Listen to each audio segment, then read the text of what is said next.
કરું છું 5 મિનિટમાં સાંભળવા વિનંતી। છેલ્લા 6 દિવસથી હું અનશન ઉપર હું બેઠો છું, એની પીડા હું પણ ભોગવું છું ને મારો પરિવાર ભોગવે છે। આપણે બધા જાણીએ છીએ કે ભ્રષ્ટાચાર થયો ને થયો, પણ સામાવાળા સત્તાનો પાવર છે, પૈસાનો પાવર છે, બધું જ પાવર છે। 6 દિવસથી ટીડીઓશ્રીએ આપણને રજળાયા। સૌ પ્રથમ ટીડીઓશ્રીએ આપણને ખોટા જવાબ અહીંયા આવીને આપ્યા। આજે અધિકારીશ્રીઓ આવ્યા, ત્યાંથી પણ આપણને સંતોષ નથી મળ્યો।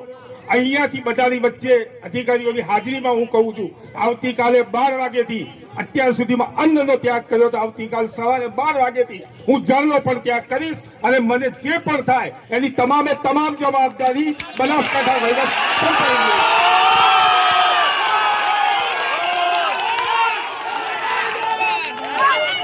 જો આપની કોઈ રજૂઆત નથી તો અમે નીકળીએ છીએ। આભાર।